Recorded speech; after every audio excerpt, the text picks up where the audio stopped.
This is now a workshop of the City Commission. And this brain fog thing is for real. We just need to adopt our agenda. Is there a motion to adopt the agenda? So moved. Second. Okay, motion by Commissioner Saka, second by Commissioner Johnson to adopt our agenda. Madam Clerk, roll call vote. Commissioner Ward is absent. Commissioner Ariola. Aye. Commissioner Sacco. Aye. Commissioner Johnson. Aye. Commissioner Hayes Santos. Aye. Commissioner Duncan Walker is absent, and Mayor Poe. Aye. Okay, that motion passes. So real quickly before we get started with, I just want to talk about the upcoming meetings because there's a lot of uncertainty. So my daughter has tested positive, which means that I need to isolate for 10 days from when she got tested, which was Sunday. I get tested today. So I'm not sure when I'm going to have my results by, but they say 48 to 72 hours, which means that Thursday's GPC meeting is in jeopardy. What I've worked with the clerk on is turning that into a workshop. If we look at the items on that agenda, they mainly are discussion oriented and there's nothing that we really need to take specific action on. The only thing I wanted to try to take action on was approving the contract for Zariah, but we can push that.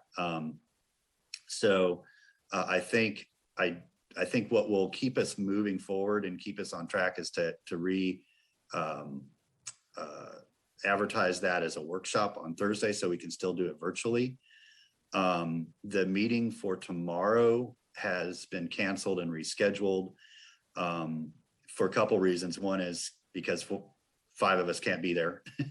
And also Zariah wanted to work on some additional backup and some material that would help us make a better decision. So we'll work on getting that rescheduled. It'll probably be multiple meetings, not just one. And then the big sort of unknown is our regular meeting for next Thursday, because if I do test positive, I will be out for that meeting. And that also may mean the 4 of you that have to isolate will still be out as well.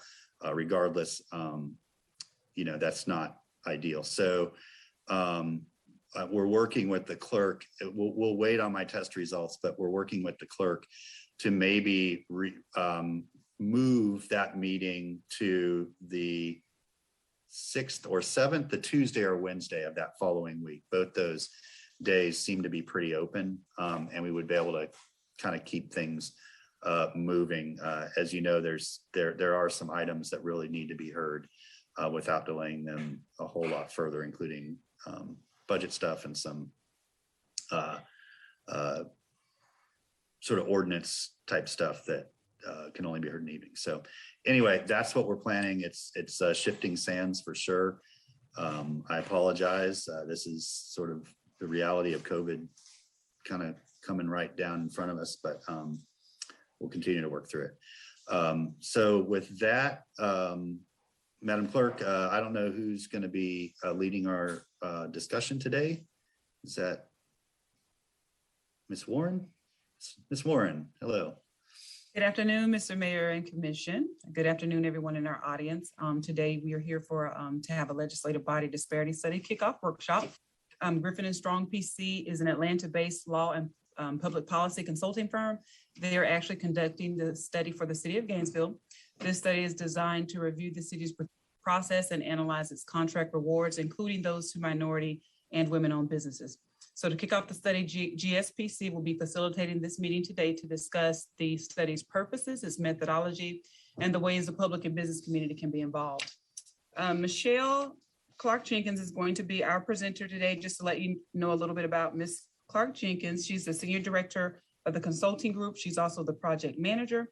She has 10 years of disparity study project management. She has been a part of 23 disparity studies, 4 goal setting for Georgia DOT, 3 goal settings for Hartsville, Jackson Atlanta International Airport. She has expertise in post-study guidance, a BA in anthropology from Princeton University, a JD from New York Law School, and certifications in negotiations from Harvard University, PMP certified project manager, and a certified contract compliance administrator as well.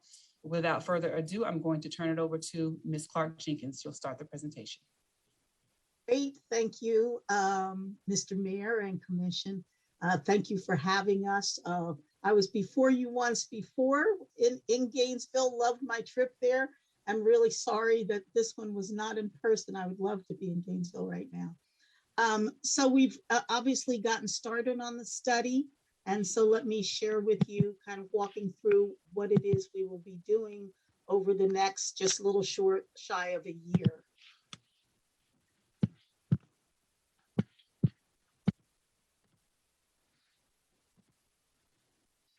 Okay. So again, Griffin and Strong, we are conducting the study. This is what we do. We specialize in disparity research. We do a lot of program development. So when the firm was started, it really was started to really help to develop programs 27 years ago. And so we have kind of evolved to obviously the necessity of doing disparity studies and creating factual predicates. But our focus is really to make sure that our clients have effective, meaningful programs that will work for them, whatever the outcome of the study is.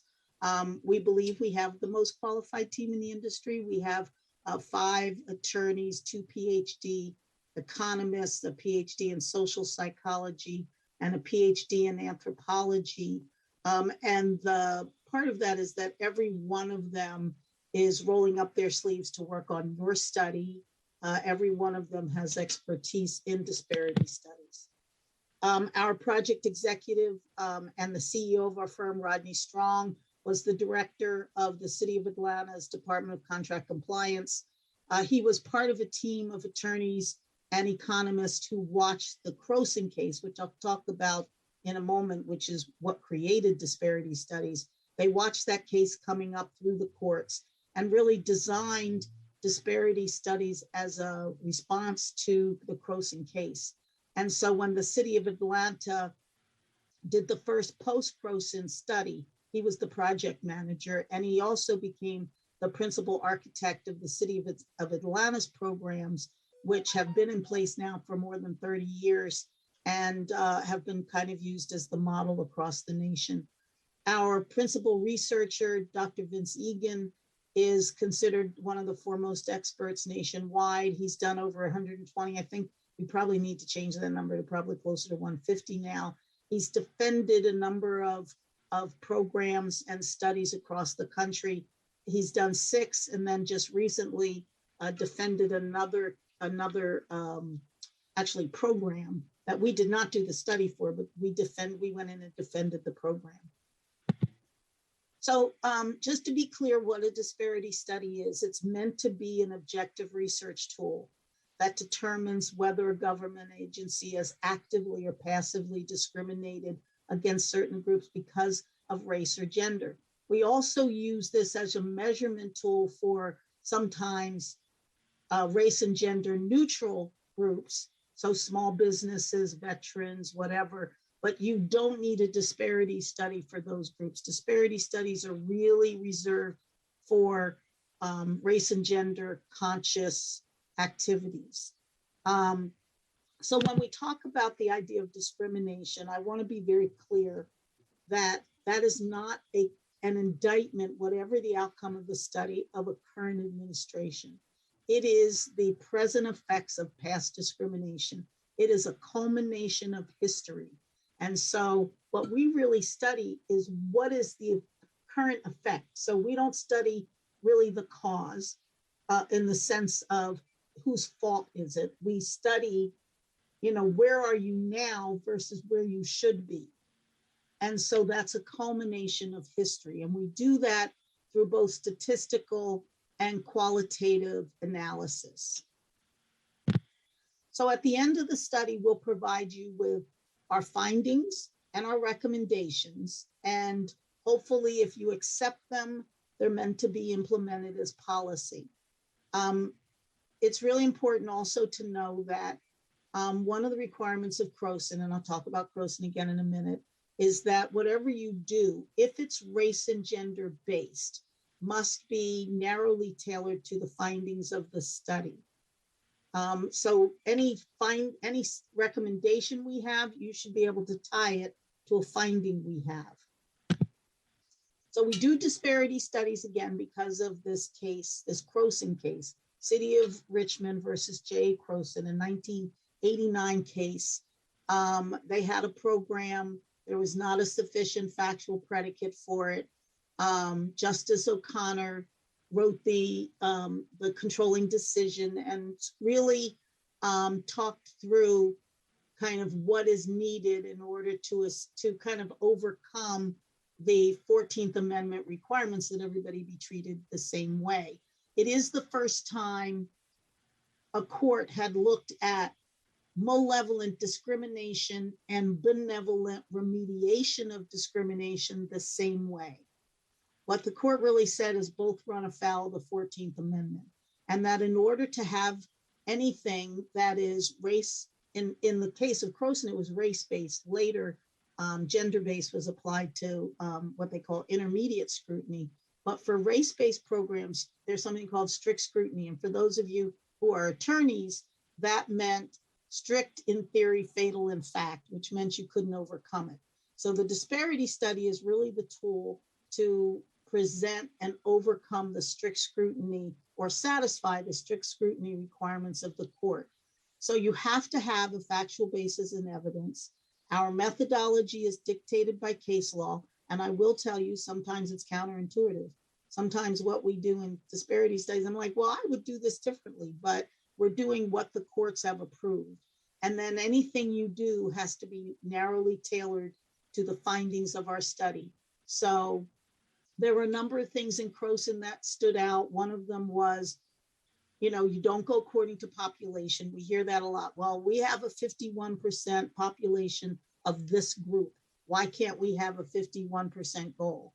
And it's because CROSIN was very clear that you have to base it on the availability of firms in your relevant market area. So our methodology and approach, this is really what it looks like, the big picture of it. It's why it takes about a year to do. There's a legal analysis, which is pretty firm in terms of consistent in terms of federal law, but what's happening in Florida and whatever the courts have said in Florida needs to be reviewed and updated. We do a deep dive into your policies and procedures. We clean. The biggest part of a disparity study is collecting and cleaning data. Your team can already probably tell you about that because we are in the middle of that right now.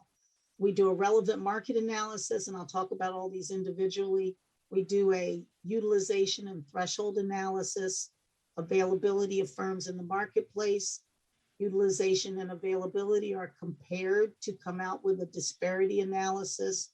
We do a private sector analysis, which is really a look at your marketplace. And then we collect a lot of anecdotal evidence that help us to come up with recommendations of either race and gender neutral remedies or race and gender conscious remedies.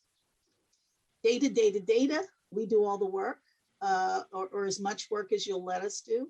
If you have hard copies, COVID's kind of switched that a little bit, but to the extent we can, we'll collect those. If you've got PDFs, we'll collect those from you electronically and we'll enter the data.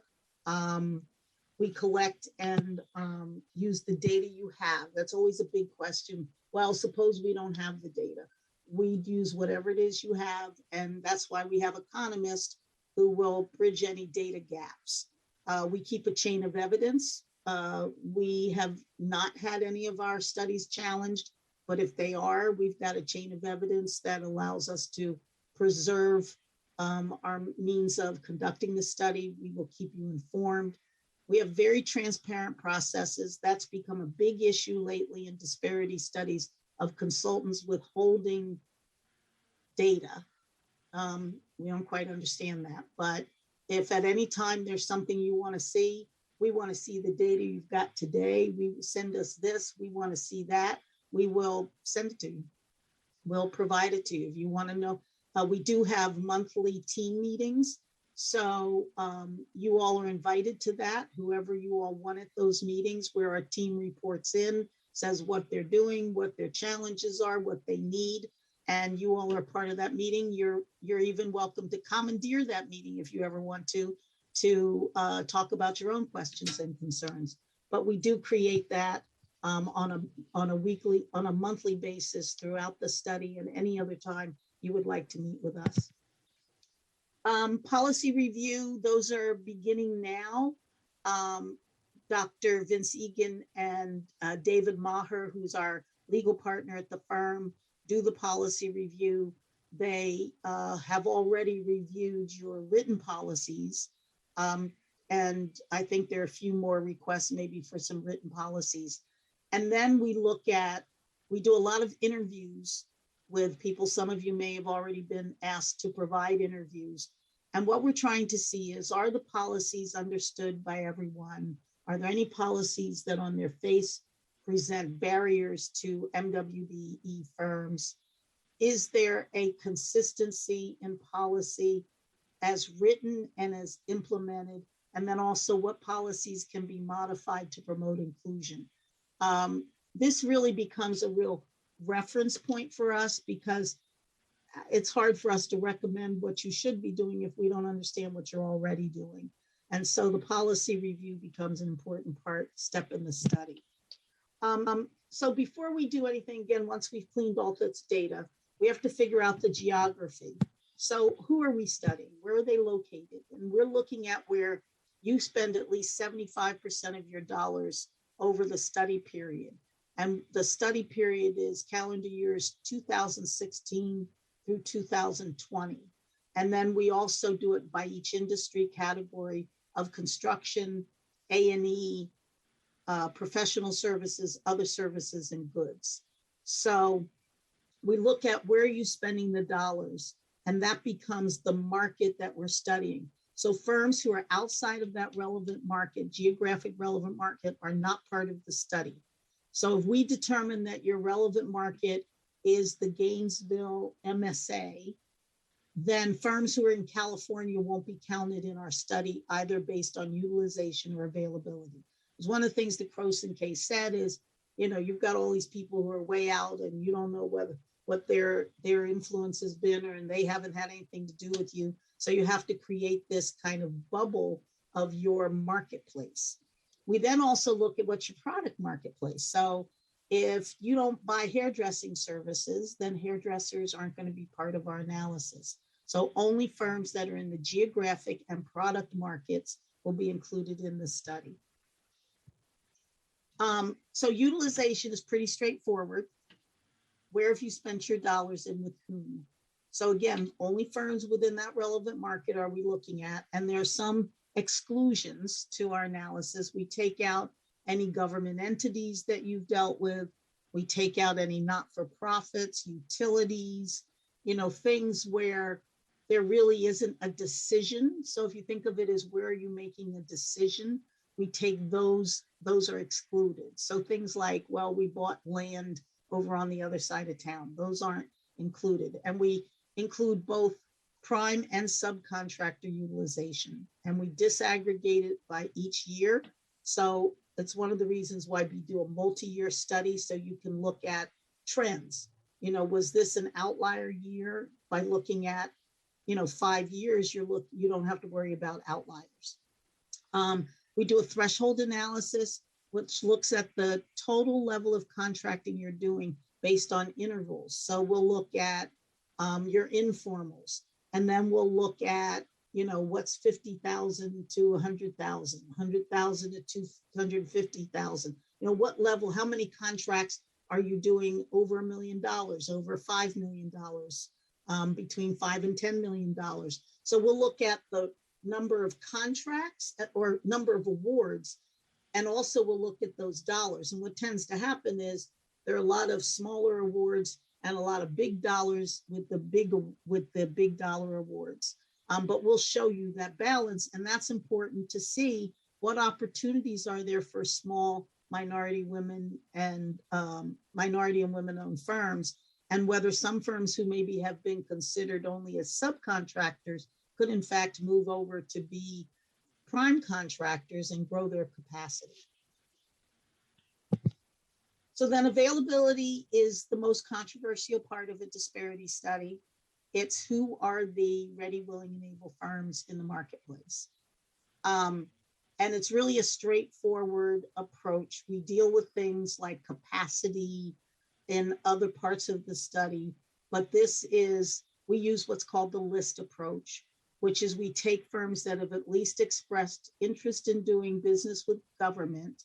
So they've at least registered, they're certified, they're a payee, they're a bidder, they're a subcontractor, they're somewhere in that mix, not just with you, but maybe with the state of Florida, nearby cities, surrounding counties, somewhere we've pulled that list from governmental lists.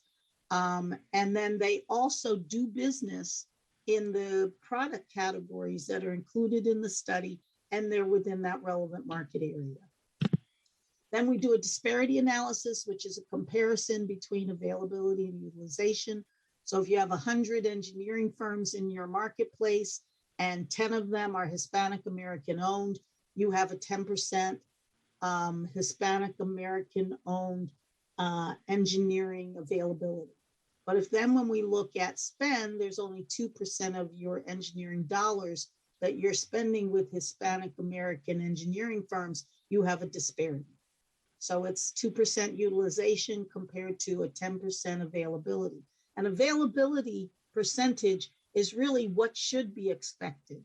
Like if you represent 10% of all the engineering firms in your marketplace, it should be expected that you represent about 10% of the dollars. So we have to look, one, at whether that disparity is significant. 2% to 10% is going to be significant. Was 9% to 10%? Probably not. And then we have to test what other things could have caused that disparity. And that's done through a regression analysis.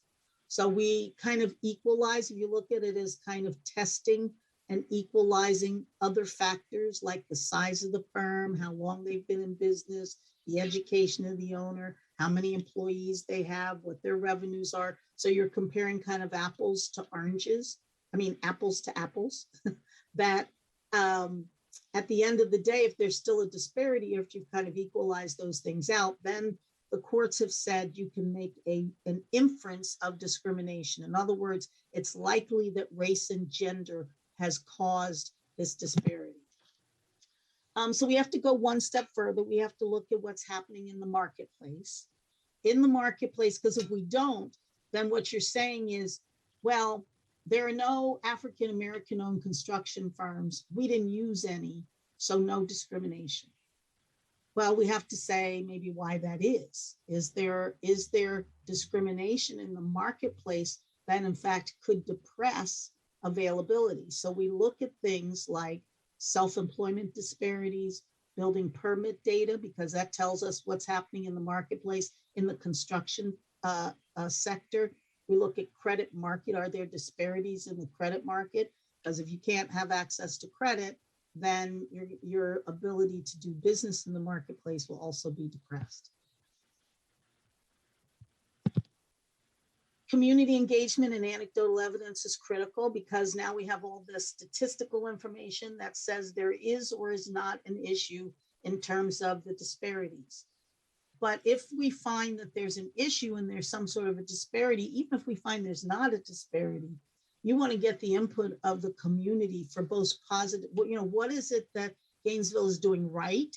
And what is it that has been a challenge based on their experiences? So basically in all of these different media, from informational meetings, which is the meeting where we tell everybody what's happening, anecdotal interviews, which are one-on-one, really case studies. We do a broad survey of business owners, public hearings, focus groups. We meet with business, civic, and trade organizations. And then if no one contacts you for anything else, you're always free to email us. We also have a dedicated website for the study, which is up now. So all of these are a way for us really to ask one question. What has been your experience doing business or attempting to do business with the city of Gainesville? And if you haven't even attempted, why not?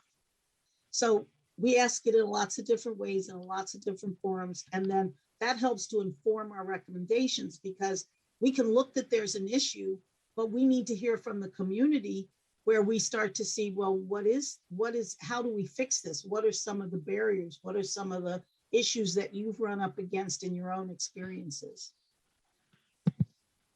So at the end of this, we'll do a summary of findings. We'll do recommendations.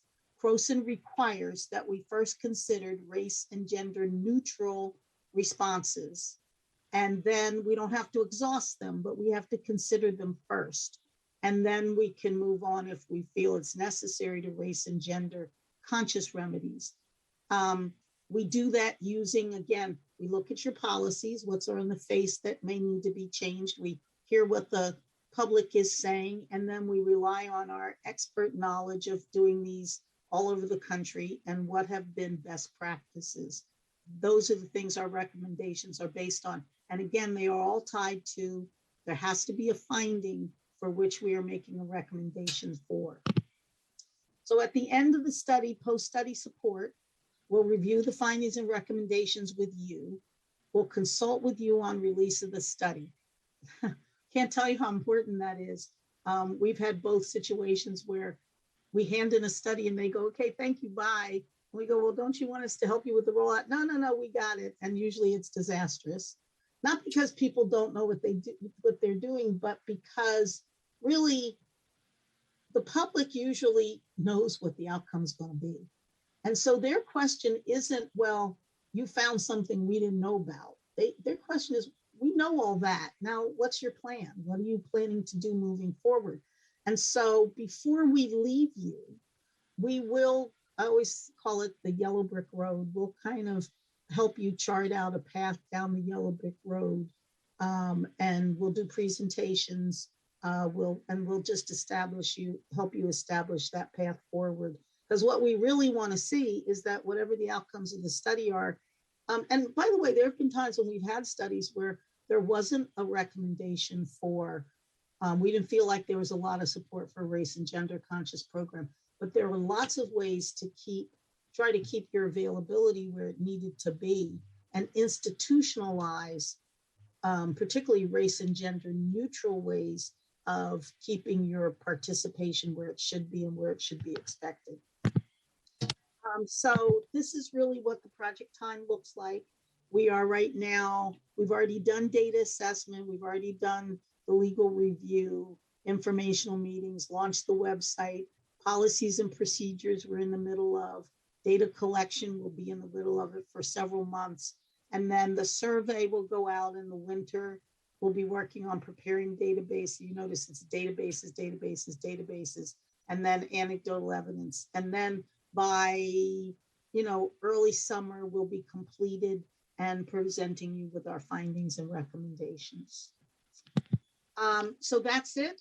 There is an active website right now. It is up. It is GainesvilleDisparityStudy.com. He's hopefully easy to remember, and it is live. And so information will be posted there as it becomes known.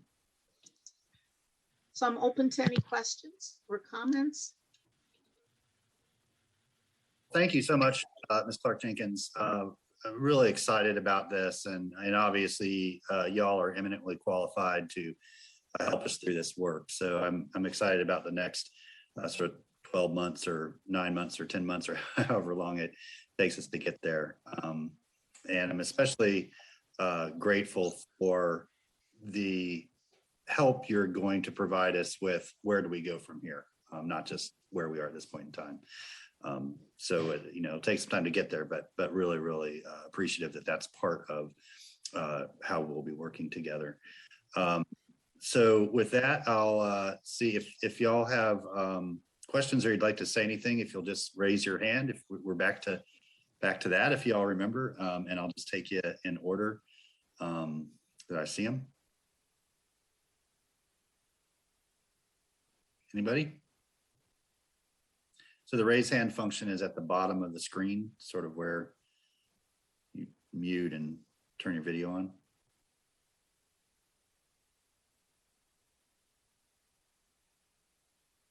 Okay, I'm not seeing anybody right now.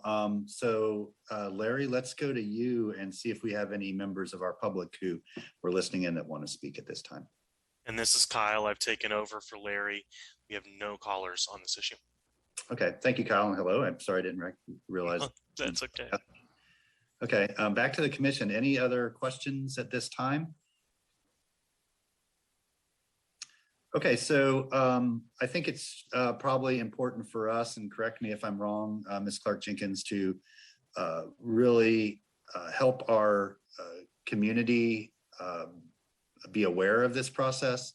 The more people that don't know about it and participate in it, the sort of better the results and outcome will be, and especially directing folks to that website to get sort of the current status and other ways that they can participate. Any other advice you have to us to help us make sure that this yields the best possible outcome and results that we can hope for? So, right now it's data. That's the big part of it. And we're hoping that with all of the help you give us in collecting data, that will give you back a little something, because we'll probably know your data better than any of you do. And so we'll also, part of what we'll recommend are any data reforms that we see in terms of what we think you should be doing data-wise. But in terms of, the big thing is we need participation of the public. We've had a lot of help from your team already. Jakayla and Sylvia have been great at assisting us so far, particularly in helping us begin to get data and doing outreach to the community. When we get to the point where we're doing public hearings, that's where we'll come back and say, okay, we're doing a press release, we're doing email blasts to as many folks as we can get to, but probably your information group will be really helpful, because one of the things we realize that we send stuff out, some people have spam blockers on, but if they're your vendors and they're local to you, you are probably already on there. Let's say, your emails get through, and also they pay attention to what you're saying. So the biggest thing is getting things where you guys are legitimizing us in the sense of saying to the public, we really need you to participate in this. That's where you can be most helpful to us. And so to the extent that you have constituents and you can say to them, minority women, non-minority firms, everybody, please participate. Okay, definitely. So without objection from the commission, let's get an update on the public outreach and participation component of this at a upcoming meeting once that has been sort of developed and finalized. And I'd love if we would share that with Ms. Clark-Jenkins just for her assessment to make sure we're not missing anything. So I can work with certainly the Office of Equity Inclusion, as well as our communications folks to get that scheduled at a future meeting, and then we'll sort of look for how we individually can help promote that and as you said, sort of validate this to the rest of our community. Okay, anything else for the good of the order? All right, well, thank you so much for taking some time to walk us through this. Thanks for the longer effort to deliver this important work to us, and we'll look forward to some great interactions over the next year. Okay, great. Thank you for having us. And we'll check back with you and give you an update along the way. Okay, thank you, Ms. Clark. All right. Thank you. And with that, commission, I believe that we are adjourned. All right, y'all be well.